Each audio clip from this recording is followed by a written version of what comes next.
কি 11 সালের দিকে আপনারা জানেন এই প্রথম এই গাড়ি, তখন এটা ব্যাটারি রিক্সা কিন্তু ছিল না, আমাদের চায়না থেকে এই ইজি বাইক আমদানি করা হয়।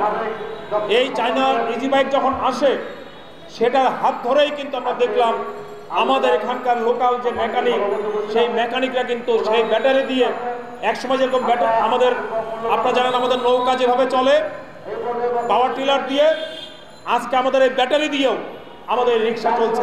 অনেক দেশের মানুষ এটা দেখে আশ্চর্য হয়েছে।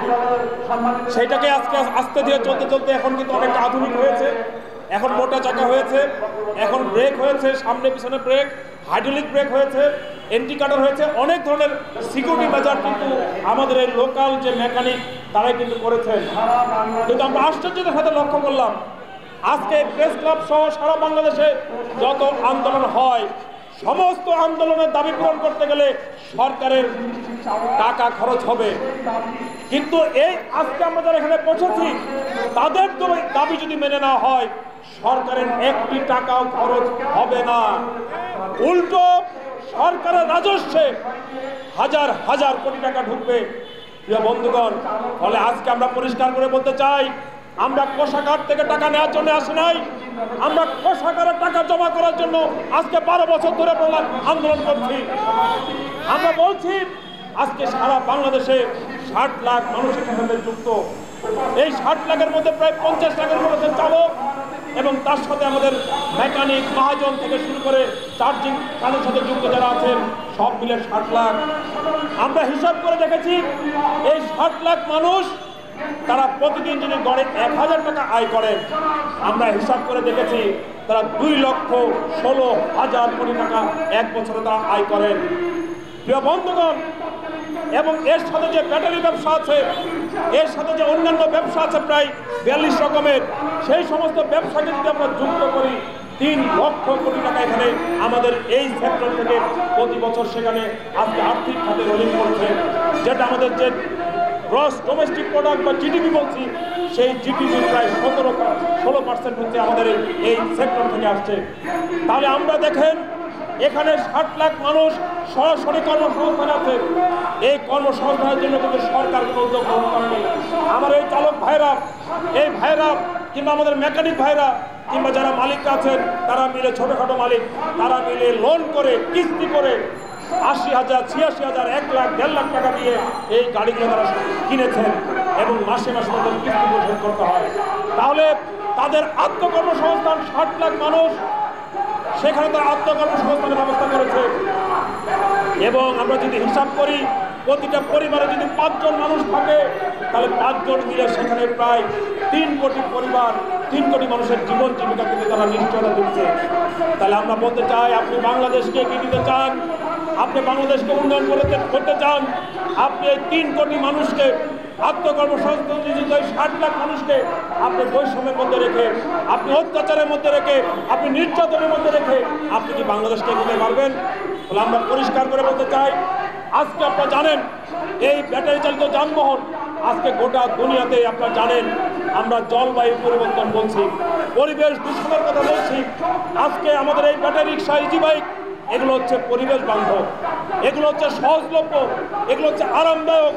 তাহলে আমরা আজকে পরিবেশ বান্ধব, আরামদায়ক, নিরাপদ, শব্দ মুক্ত আজকে একটা বাহন হচ্ছে, সেটা গোটা দুনিয়াতে আজকে পৃথিবীর শীর্ষ ধনী ইলন মাস্কের ব্যবসা হচ্ছে এই গাড়ি। আজকে চীন গোটা দুনিয়াকে কমপ্লিট করছে ইভি গাড়ি দিয়ে।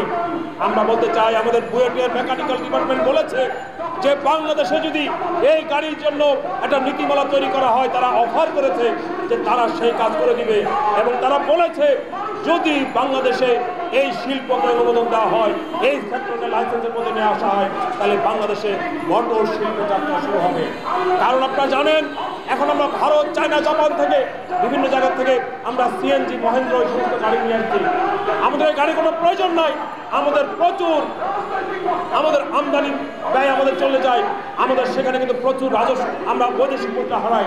কিন্তু যদি আমাদের এই গাড়িগুলোকে লাইসেন্সের মধ্যে আনা হয় এবং এইগুলোকে যদি একটা শিল্প হিসেবে স্বীকৃতি দেওয়া যায়, তাহলে কিন্তু আমাদের এই গাড়িগুলো কিন্তু একটা দেশীয় শিল্প হিসেবে ডেভেলপ করবে, লক্ষ লক্ষ মানুষের কর্মসংস্থান হবে।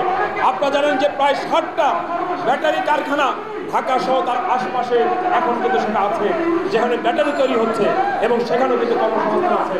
আমাদের পরিবহন আপনারা জানেন, এখন একটা যদি গাড়িতে চার্জ দেওয়া হয়, একটা যদি 2 টনের যদি একটা ট্রাক, সেই 2 টনের ট্রাককে আজকে যদি আপনি চার্জ দেন, সেই চার্জ দিলে আপনারা জানেন সেই চার্জের মধ্যে দিলে একবার চার্জ দিলে সেটা 550 কিলোমিটার চলতে পারবে। আর এখন ওই সমপরিমাণ রাস্তা যেতে আমার একটা তেলবাহী গাড়ি, ওই 2 টনের একটা ট্রাক, তার যেতে লাগে প্রায় 9,000 টাকার উপরে। আর সেইটা শুধুমাত্র আপনি জানেন যে 550 টাকা ওই যে চার্জ, সেই চার্জ দেওয়ার মধ্য দিয়ে তার যে খরচ আমরা হিসাব করে দেখেছি, সেখানে প্রায় 5,000 টাকার মধ্যে সেই 4 থেকে 5,000 টাকার মধ্যে সেটা কিন্তু সম্ভব। তার মানে প্রায় থেকে 5,000 টাকা আমার একটা গাড়িতে একটা পরিবহনের পণ্য আনানোর মধ্যে কিন্তু আমার সঞ্চয় হবে। তাহলে আমরা কেন সেই কাজটা করবো না? তাহলে জিনিসপত্রের দাম আজকে বগুড়া থেকে আলু আসছে, যখন ফসল আসছে, সেই জিনিসের দাম কিন্তু অটোমেটিকলি কমে যাবে। ফলে আমরা যে কথাটা বলছি যে এই বাহন হচ্ছে অত্যন্ত নিরাপদ, এই বাহন হচ্ছে সাশ্রয়ী, এই বাহন হচ্ছে পরিবেশ বান্ধব। ফলে এটাকে আমাদের নীতিমালার মধ্যে আনতে হবে। আপনারা জানেন 2 টনের একটা এসি আজকে 8 ঘন্টা চললে তার 19 ইউনিট বিদ্যুৎ লাগে। আর আমার ওই 19 ইউনিট বিদ্যুৎ দিয়ে আমার 5টা গাড়ি চলতে পারে। 5টা গাড়ি মানে হচ্ছে 5টা পরিবার। 5টা পরিবার মানে সেখানে 5, 6, 30টা মানুষের আহার।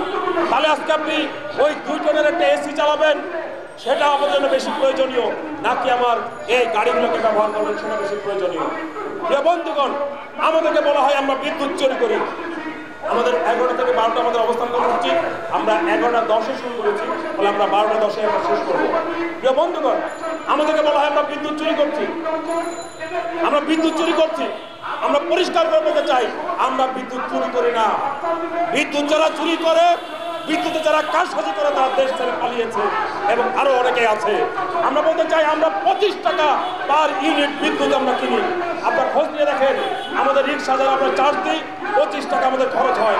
তারপর আমরা 25 টাকা বাসা বাড়িতে যারা আমরা বিদ্যুৎ ব্যবহার করি, আমরা 60 টাকা, 6.5 টাকা, 8 টাকা আমরা বিল দিই। আর আমাদের এই ব্যাটারি রিক্সা ইজি বাইকরা তারা 25 টাকা খরচ করে বিদ্যুতের ব্যবহার করে। ফলে বন্ধুগণ, আজকে এই সমস্ত কথাবার্তা আমরা বলবেন না। আমরা বলতে চাই বন্ধুগণ, আমরা নীতিমালার জন্য আন্দোলন করছি। আমরা গত 7 জুলাই আমাদেরকে চিঠি দেওয়া হয়েছে বিআরটি এর পক্ষ থেকে, সড়ক পরিবহন মন্ত্রণালয় থেকে আমাদেরকে চিঠি দেওয়া বলা হয়েছে খুব শীঘ্রই এটা বাস্তবায়ন হতে যাবে। আমরা গত 24 অক্টোবর আমরা সড়ক পরিবহন মন্ত্রণালয়ের স্মারকলিপি দিলাম। আমাদেরকে তখন বলা হলো যে খুব ইমিডিয়েট এটা হয়ে যাবে, 1-2টা মিটিংয়ের পরে আমাদের এই নীতিমালা চূড়ান্ত হয়ে যাবে। প্রিয় বন্ধুগণ, আজকে জানুয়ারি মাসের 30 তারিখ আমরা এখনো কিন্তু দেখি নাই। আমরা কিন্তু কর্মসূচি ঘোষণা করেছিলাম, আমরা বলেছিলাম আমরা এখনো কিন্তু আন্দোলনের দিকে আমরা যাই নাই। আমরা কোনো আন্দোলনের কর্মসূচি এখনো ঘোষণা করে নাই। আমরা একটা ধারাবাহিক কর্মসূচির মধ্যে আছি। আমরা এখনো সেই রকম আন্দোলনের দিকে আমরা জীবন নিয়ে খুব বিপর্যয়। আমি একটু কথা বলতে পারবো sir, please sir, please sir, আপনাদের মাঝখান থেকে আমার জীবনের একটু গল্প শুনে। আরে ভাই সরকার